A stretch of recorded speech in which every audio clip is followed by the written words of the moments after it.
Good afternoon, ladies and gentlemen. It's a pleasure to be here. Um, I'm so excited also to be sharing with you a bit of what I've done, what I've gone through as a coach. So before I start, I want to acknowledge the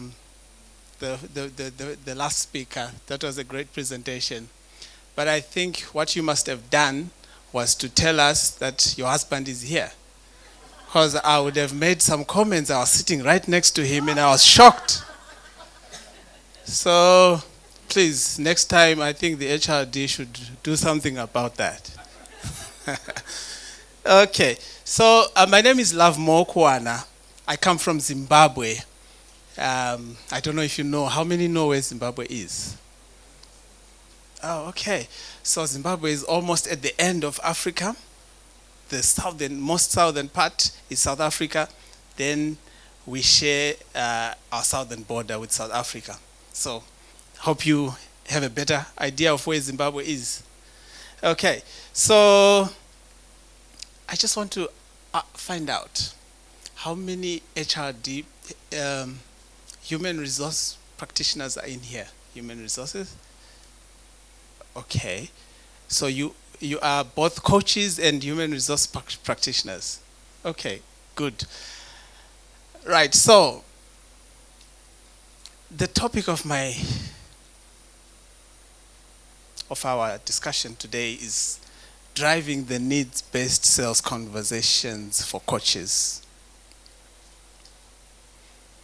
I don't know if that makes sense to you. It does? Okay, good. So I'm going to start by telling you a story. And everything I'm going to tell you in this, it's my personal story as I journeyed into coaching. So everything I'm going to tell you right now as an introduction is very important, so you must capture the details. So in 2016, I got a certificate in coaching. It was life coaching.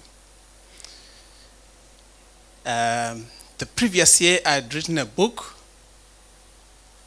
That book was also launched here in 2015, I think. I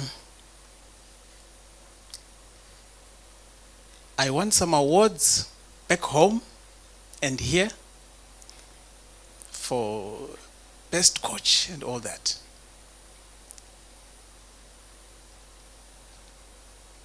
Well, I did a lot of things and I was in the limelight. So when I got my certificate finally in 2016 of having become a certified coach, I said to myself, wow, now it's done. These corporates have been snubbing me. They wouldn't give me a job. Now I have a certificate. And you know what I did? I prepared a profile. Yeah, I got a good designer to do a good design, put my face there, right, and I put, okay, so I forgot to say also that the book that I wrote, within a week of it selling on Amazon, became an Amazon #1 bestseller in more than 6 countries that I've never been to. It's called Stop the Clock. It's a book on time management. Right, so on my profile, I put that as well. And I said, there's no way these corporates would not give me a job as a coach, as an external coach coming. I'm a #1 best-selling author. I've won awards.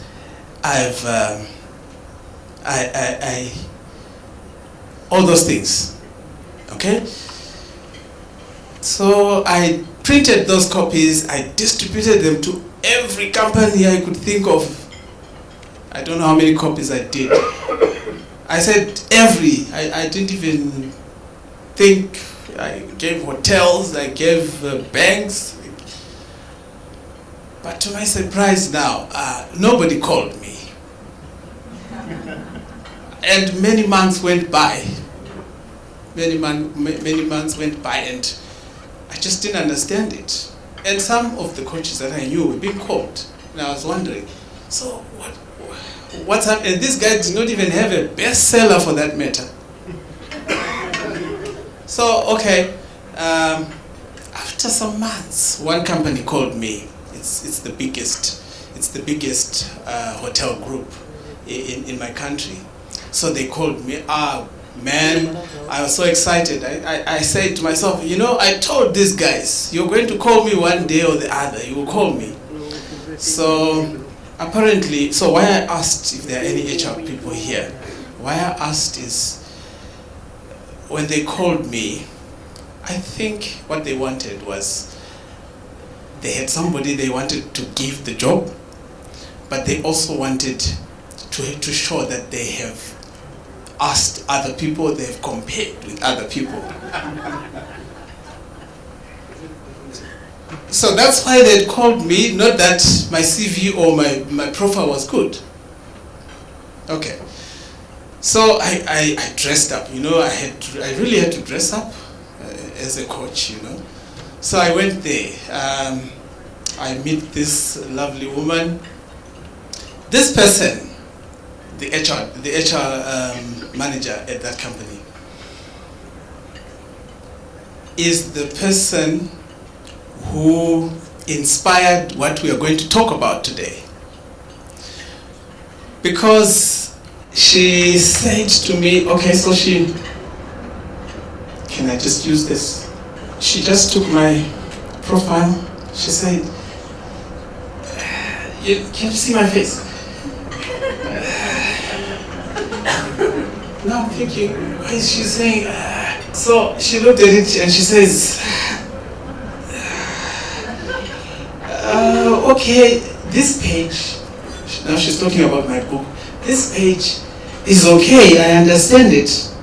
Because what I had done in the profile, I'd written what a coach is and why an organization should call a coach, and what I had started at school. That's what I did. She said, okay, so this page is okay. That's my book. The other page where my name was, and she says, yeah, this is okay. But this and this, so what is your value proposition?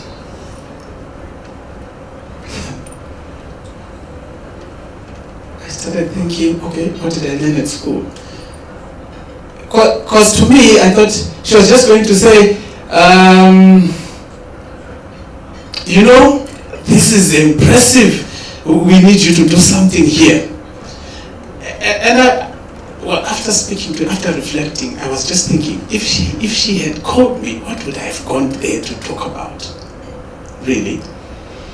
Because we're done, you know, when you go to life coaching school, they teach you emotional intelligence.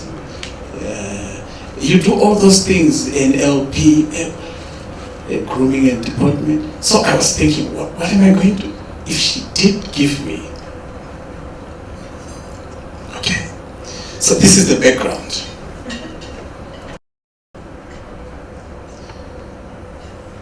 Now I don't remember where I put. Oh, it's here.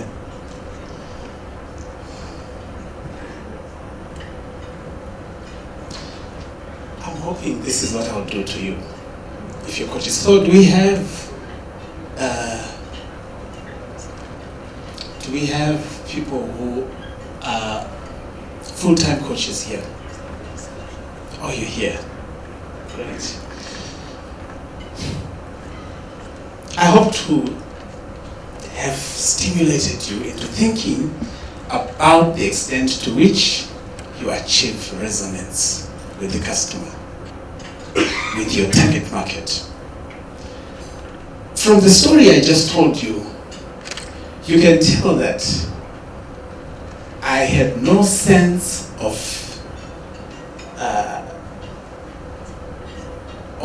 inquiring anything from the customer. All I thought was once you become a coach, once you win an award, everybody's going to rush to you. Not with the corporates. Okay, and by the way, another question. Those coaches, are you executive coaches, business coaches, or your life, personal? Executive coaches, good. So I think this is relevant. So this is what I hope. And what I want you to remember after this presentation, that if you're a coach, you should strive to achieve a deep comprehension of the needs of your target market, because that is the basis of a compelling value proposition. If you don't do that, you will do like I did.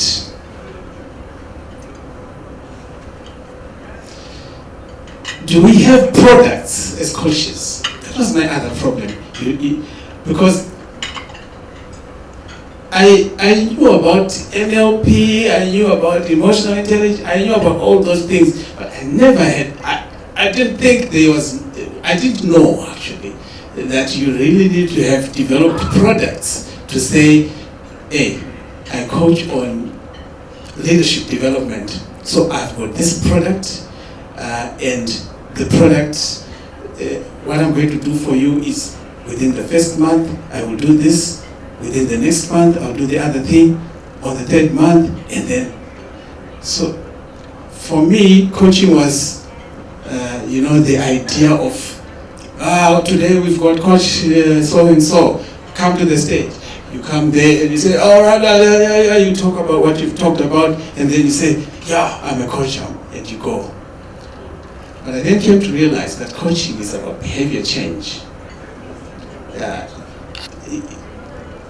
You need to have a system, you need to have a structure.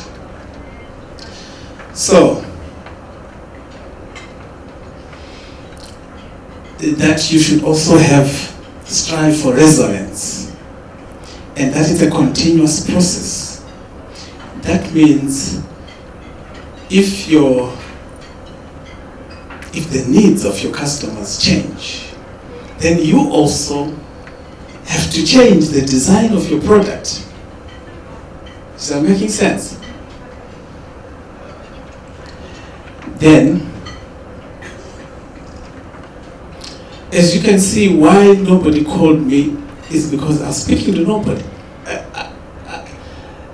I just broadcast my... So, when it's like that, nobody looks at you. So you also need to understand, as a coach, who your real resource is. So I want you to remember that HR, the HR department, because they are responsible for developing people, is your primary resource if you want to speak to. Then the last thing is that you understand the needs of our customers and being able to talk about those needs. That's the basis of the conversations that we're talking about. So, I don't know about you. When I started, I never had a value proposition.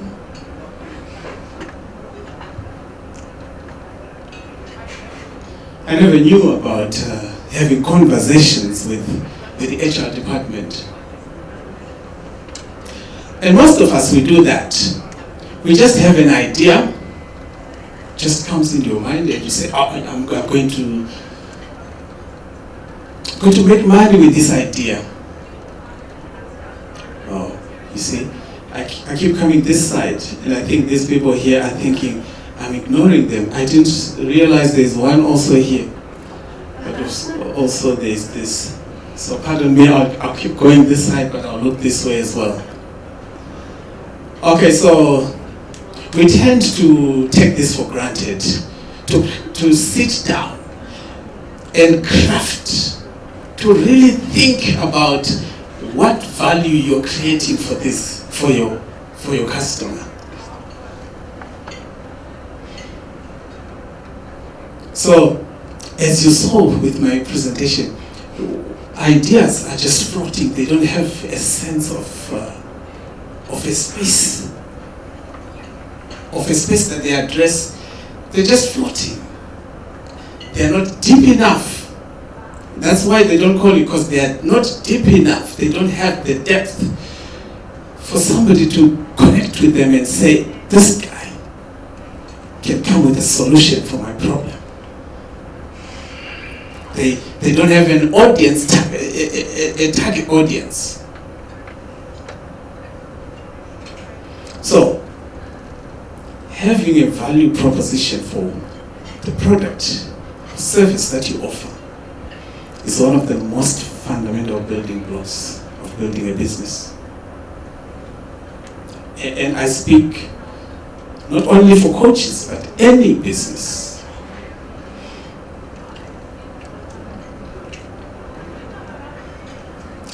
For anybody to really take you serious as somebody who can provide a solution, you have to have demonstrated that you have the familiarity with the problem, with the business problem. So, I see a lot of coaches, they have a PowerPoint presentation which they have researched on the internet. I can almost tell you that, oh, he got that from that, he got that from, yeah, of course, that's research, but that's as far as they go. But the familiarity with the business problem is not there. Let's unpack the topic. This is, for you not to sleep, we have to be changing modes. So now, what I want to do is to go to an English lesson. English lesson. Okay, so what we're doing, the topic is driving. So we're going to get implications from every word that's on the slide. Okay? So driving here, it implies that there's a competent driver. It implies that there's an operator, a skilled operator, who is operating the process.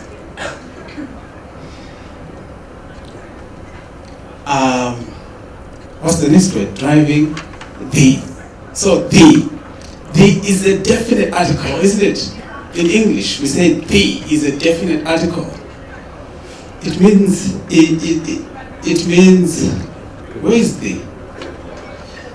It's got a specifying and particularization effect. That means it's targeting. Okay? Driving the what? Needs. Okay, so the needs.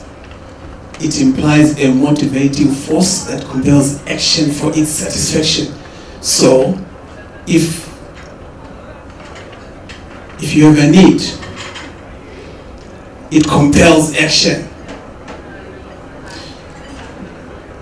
Okay? Then, based. So, the base means that it implies the use of something as the foundation or starting point. That means any coaching that you're ever going to do, if the basis of it is not the needs of your customers, then it's not coaching. Based conversations. Where is conversations? Is it there? There? Okay, conversations. It talks about collaborative communication in which value is created because it leads to mutual problem solving. So whenever you're doing a conversation where there are interests at play, where there are positions at play, then that tells you something about that kind of conversation. It turns into a negotiation. And negotiation is a problem-solving tool.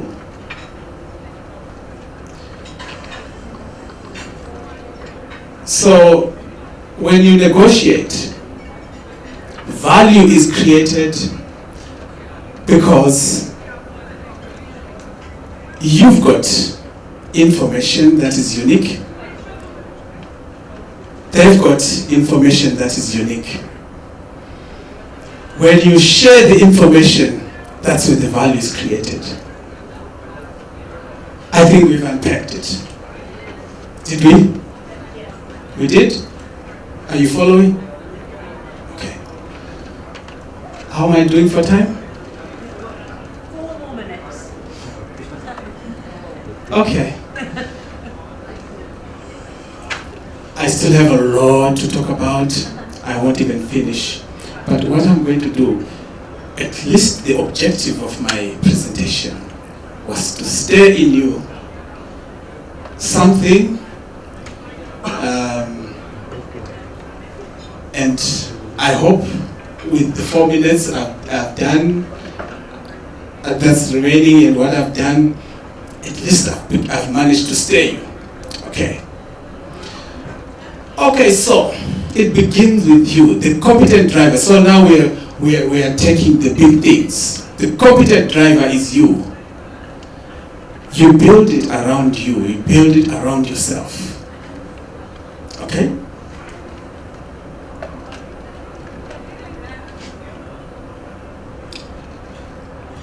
It's a great basis on which to start thinking about how to build a value proposition when we talk about you. Because you are the driver, you are the initiator of the process. Let me just pass through this.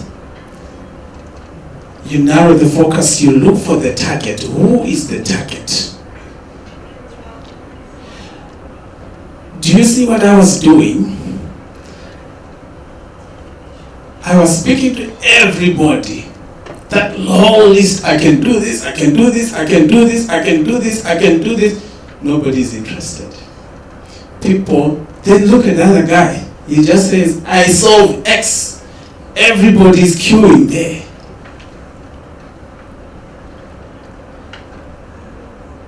Then specifying the problem.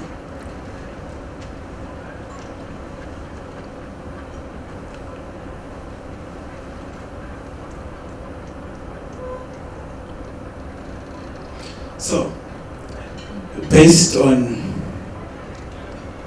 the familiarity you've built with knowing the problem, you begin to have an eye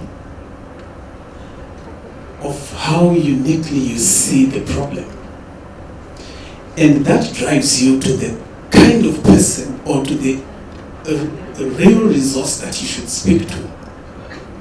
So by the nature and design of a coach's job, the HR becomes a critical resource.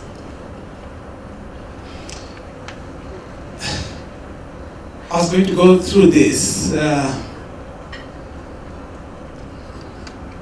I think we can quickly do this. Some major priorities of the HRD managers. So what I want you to discover is that these are examples. Because you have a unique view of the problems that are faced by HR people, you then rank them. You do the ranking yourself. Because when you're solving a problem, and I want to challenge you, coaches, when you want to solve a problem, rank their problems. Okay? Rank them in terms of priority and importance. The most important one should be the one that you propose to solve. Why? Because in solving them, their biggest unmet need, you escalate the value of your value proposition. Okay? So you rank them. After you rank them, you then discover what is happening on the ground. What are their missions? What is the mission of the organization? It is to strengthen the current and future leadership. But what is the position on the ground? It is ineffective leadership and no high potential. So that becomes a broken mission critical problem. Okay?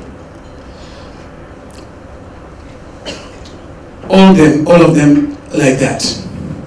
So for you, what is a broken mission critical problem? It is a problem that which, if it's not solved, that person is going home.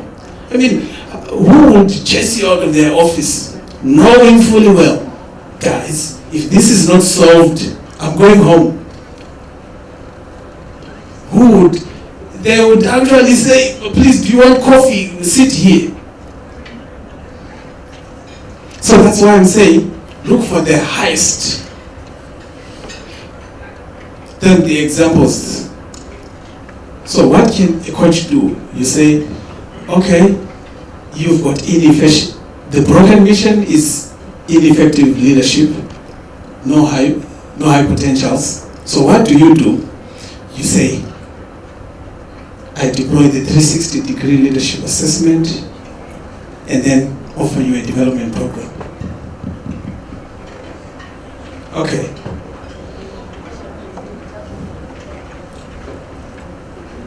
Compels action. The insight, the problem. What problem do you solve? And the problem that you solve, it reacts, it relates directly to the target, and it should be the target's biggest unmet need.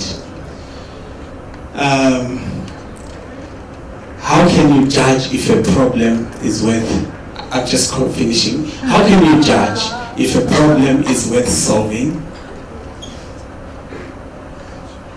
Just look at this. It should be an unworkable problem. That means it's a broken mission problem.